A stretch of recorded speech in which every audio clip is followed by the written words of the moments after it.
Nothing has changed over the summer. And I don't know any end in sight for the suffering. And I have nothing positive to report to you from what's happening in the world other than shh.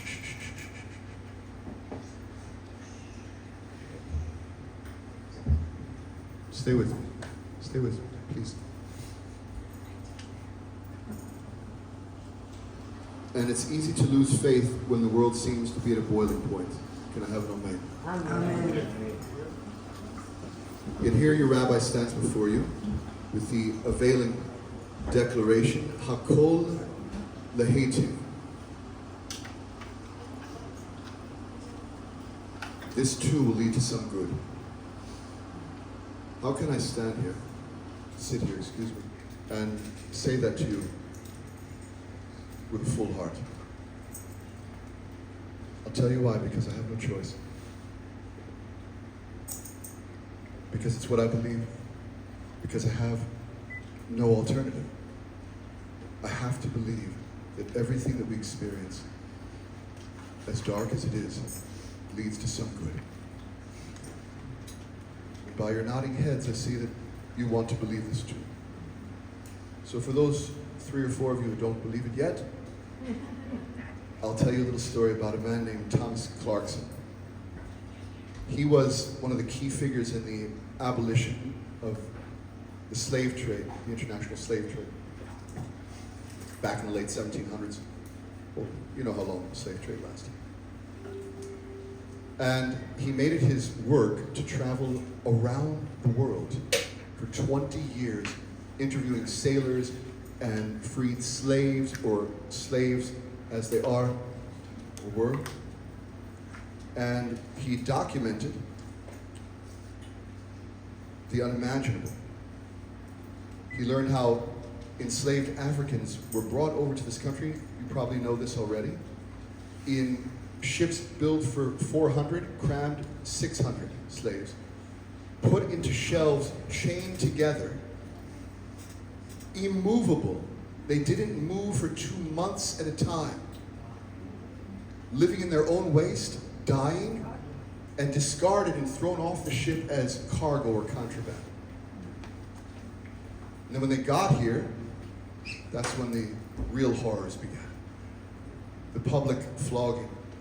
There were certain slave owners that whipped their slaves so intensely that shreds of skin hung off their bodies. They were disfigured or they died.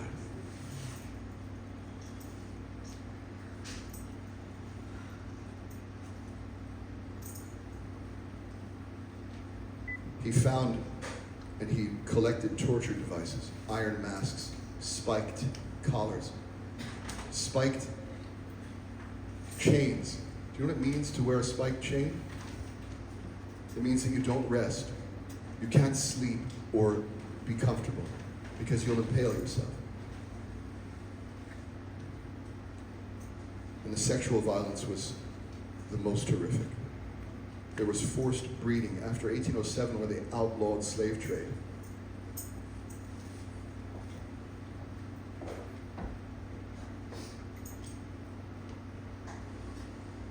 The slave owners grew slaves domestically.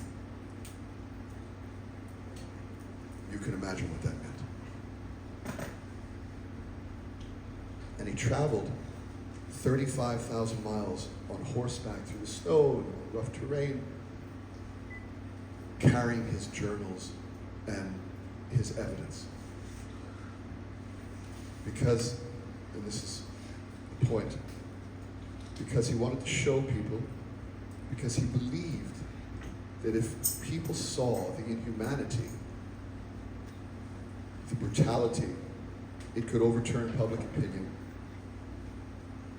and ultimately the slave market entirely.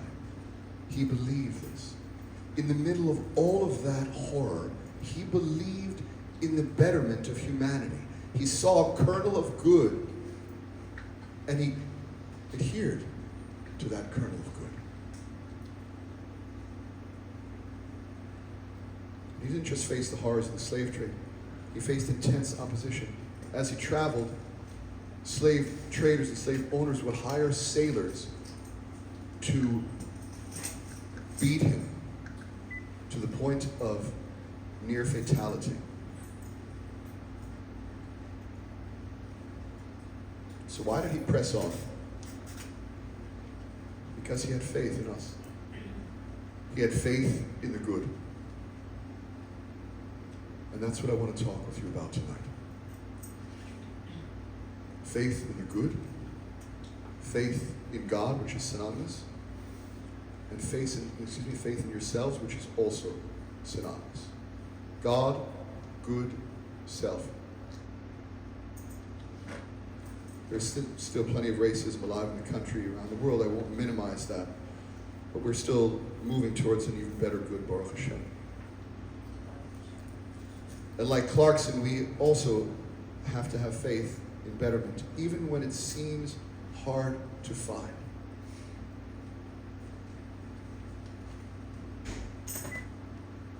And now it's hard to find.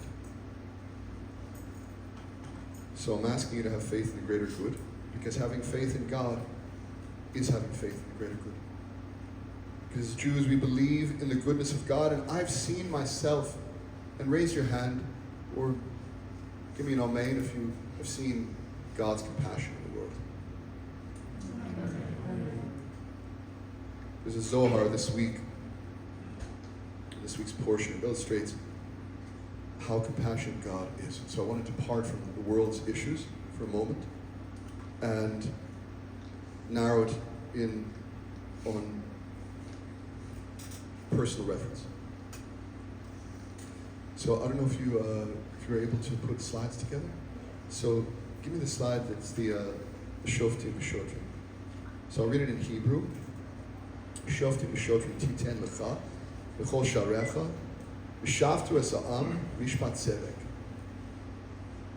You should appoint judges and officers in your gates, and they shall judge the people with just judgment. There are 5 references here to judgment. 5. A reminder that wherever there's mind, there's judgment. But more than that, this is interesting, I didn't give you the whole portion, but as you read on in the portion, what follows judgment? Justice. That would be euphoric. Oh, it would. Absolutely it should. What follows the judgment of the human mind? Punishment. Punishment. And so as you read on in the Torah, there are a host of different punitive measures based on the judgments. Judgment begets punition. We judge and we punish people with indifference, resentment, animosity. It's what we do. It's human. That train is never late. Punition always follows judgment. But if we allow ourselves to think for a moment that God is a punitive God, that is a dangerous assumption. Because when you cry out to God in your darkest hour, when you toss and turn at night, the last thing you want is to talk to a God who's petty, who holds grievances. You want a compassionate God. Regardless of what you learned in Hebrew school, our God is not a vengeful God. I don't care what they say about the Old Testament God. Our God is a God. And as you see here, read it together if you want. We read in Deuteronomy chapter 8, verse 5. As a parent guides their child, so too are you guided by God. God isn't here to intimidate you. God is here to guide you and love you, even if it seems the world doesn't. even if you believe you live in a punishing, punitive world. That's not the God we have. So, we learn the Zohar a little bit? Yes? Can we learn a little bit? So, let's see the Zohar. Rabbi Abba was a student of Rabbi Shimon Bar Yochai, who authored the Zohar. And Rabbi Abba refers to his Rebbe, it's so sweet, he calls him Wotzina Kedisha, which means the holy light. It's sweet of you to refer to your teacher as the holy light. The holy light says, that's how it begins. The holy light says that when you decide to call yourself a sinner, when you decide to beat yourself up, I don't know how you've spent the summer, right? Or what you've been doing inside your mind. But often, we get to a point where we self-reject. We're a little mean to ourselves in the embroidery of the inner dialogue. He says, when you do this, you call yourself a sinner. You draw upon yourself the ruach, the energy of sin. You draw upon yourself the energy of sin. And that spirit rules your will. As soon as you say to yourself, I'm wrong, the energy of wrong rules your will. As soon as you say to yourself, I'm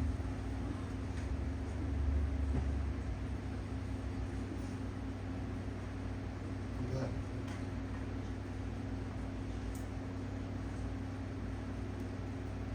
That spirit rules your will.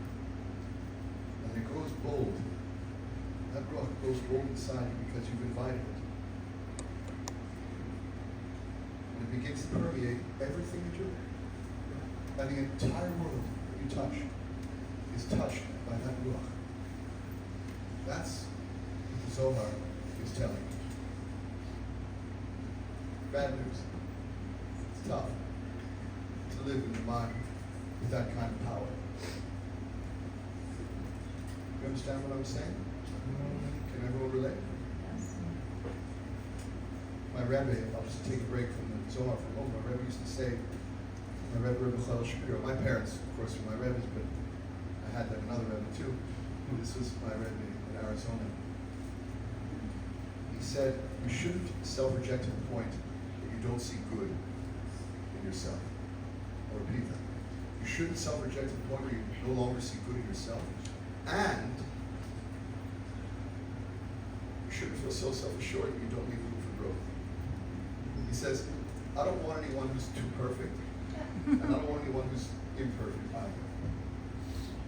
He says, I just want to be around people who are open to God and open to having their shells cracked. Their klipot cracked. There are many ways to understand what it means to have your shell cracked. What do you think that means? Previous notions about how things should be get shattered. Shatter the notions of the shoulds.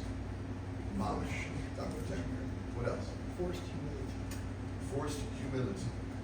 Right? Vulnerable. If you don't shatter your own vessel, right? If you don't shatter that cake that you cake around yourself, that negativity that's caked around your heart, if you don't shatter that yourself, the world will shatter it for you. Yes? Be vulnerable. Vulnerability, Mamish. There's no strength as assured as vulnerability. You will grow from there and strong. Yes, what else? Room to grow. Room to grow. It's like we're exoskeletons. We're exoskeletal, right? We're like little crabs. We grow out of one shell. What's the reward for that, right? Well, just when you feel that you've grown spiritually, what's your reward? You're all pink and fleshy and vulnerable because you no longer have a shell. Until you grow a new one that accommodates who you are today, not who you were, who you've grown into. What else? One more comment. What does it mean to have your shell cracked? Get rid of your ego. Get rid of your ego. Get rid of your what's that? Selfish. To be selfish. So let's see the next slide. We see note klipato dehishaver, to make yourself available to have your shells cracked. This is from the dream, and I've departed from the Zohar for a moment. This is from the dream recorded in the book of the Degamach and Ephraim, who was the grandson of Baal Shem Tov. He was the father of Jewish mysticism. He writes, I won't read the Hebrew because we're running a little late tonight. He says, I saw in a dream on Saturday night, in the year 1780. My head was shaved. If you want to know what that means, I'll explain it to you later if you have interest in coming to me later. He says, it's a sign that I will rise. My hair was cut, and that means I'm going to elevate. With God's desire to greatness. Also, I took a single nut, a walnut, and cracked the shell, the klipa, and I ate them. The interpretation of the dream is that God will break in me, from me, all shells. All of the coverings, everything that keeps me walled up from the world. What are we? We're a temple without? Spiritual and physical. All of those shells. And he will give me what he calls a kol tuv. That's how people end phone calls, kol tuv. All is good. And the elevation of all the holy sparks will be clean. And I'll have my mind open, expansive. So what does it mean to have your shell cracked? The Zohar continues and uses the word ruach nishmar, which actually means that the spirit is broken.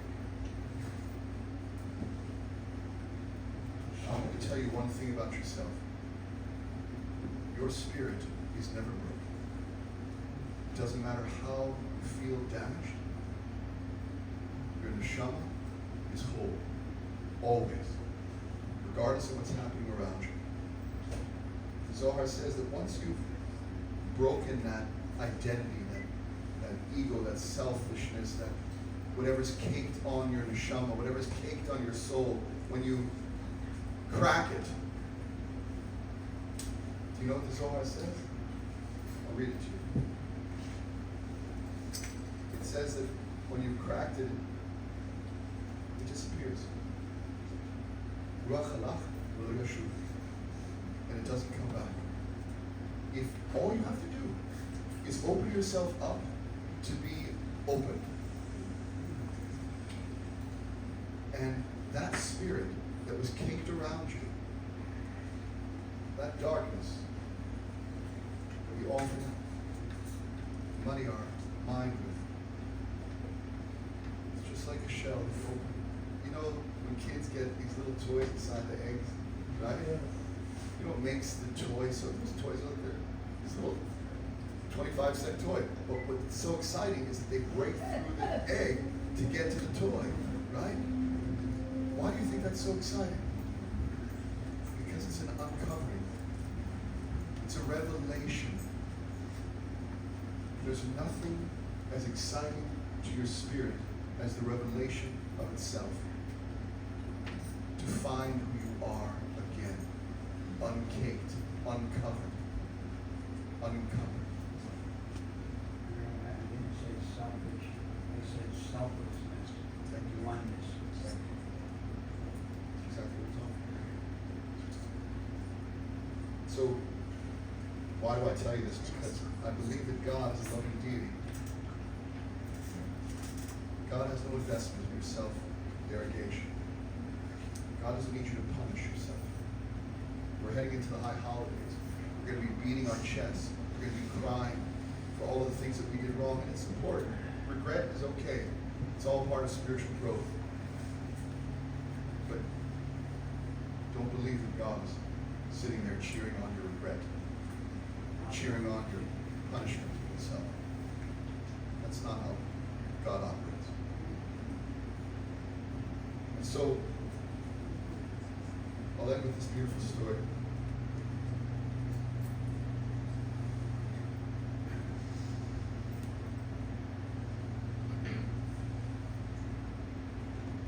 Before I go there, when I read about Thomas Clarkson, this man must have faced tremendous suffering. 17 and 1800s, trying to abolish slavery was like trying to take someone's internet away. I'm telling that's exactly what it was like. Everyone was dependent on the internet. Imagine if someone said, "I'm taking away your Wi-Fi. I'm abolishing Wi-Fi." The entire country, everyone is dependent on it. And in its brutality, and everything, he believed that we could still overcome. He could have been overwhelmed by darkness. He could have said, you know, the system's too big, it's too entrenched to change. But he moved forward because he believed in the good and he believed in himself. And I'll end with this story of another woman who was a hero. No one knows about her. She was introduced to me, the story was introduced to me by two of our members, you know, Yona and Ian McWilliam. Yeah. So they knew her brother, the brother of this woman. This woman's name was Noor Inayat Khan. And we should probably leave that space open for the bathroom next week. It's possible. Let me tell you about her. She was first and foremost a British spy. And she was the most unlikely British spy there was. She was a princess. She was born to Indian royalty. Her father was a Sufi priest. She was the kind of person who couldn't keep a secret.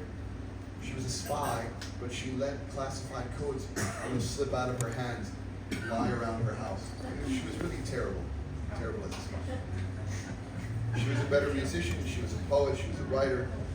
People were wondering why she was even in the British Secret Service. But she was exactly what they needed. And in June of 1943, she went to France. Her code name was Madeline. And she kept giving herself away as a Brit. Because for one reason only, she made her tea with milk, and that was a dead giveaway. And so once she stopped doing that, you know, everything seemed to work out for her. So she was in France as a spy, and within 10 days of her arriving to France, every one of her operatives, all of the other operatives, the British spies, were arrested by the German police. So the British government told her to come home. And she said, no. She said, don't worry, I'll build a new network. That's what she said. She did the work of 6 radio operators. She would go around with this big, bulky suitcase to friends' houses, a wireless system, and radio transmit from their houses undetected. She would dye her hair blonde or red or purple, just too hot.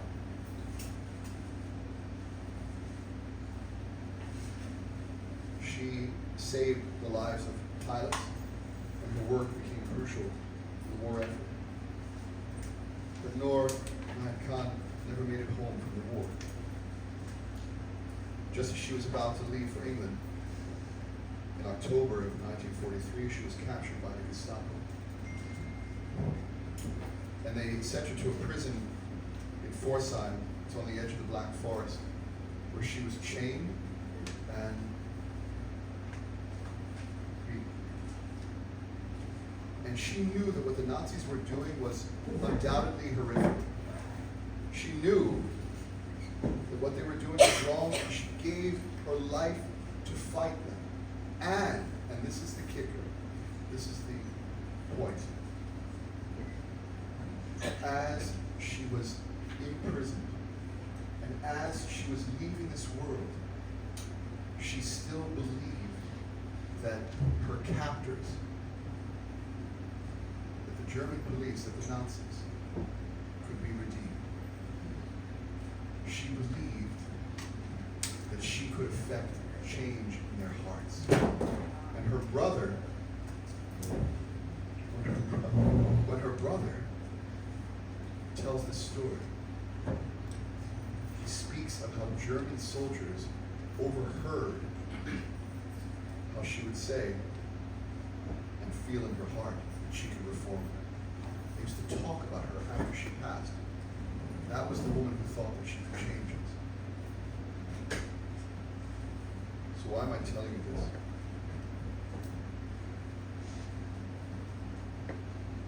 Because we live in a world that can feel like a punishing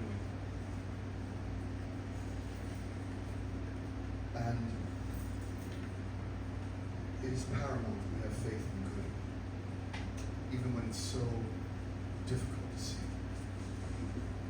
Even when we're blind, even when it feels painful, like a betrayal of what's happening around us, to believe that this will lead to some good. I feel wrong for giving you such advice, but I won't beat myself up, because I know I believe in a compassionate God who leads everything towards a betterment. Most importantly, what I learned from Nora and Khan is that when you have faith in yourself, you can break through any darkness. You can crack any shell. We still talk about her today and how she believed. Shabbos.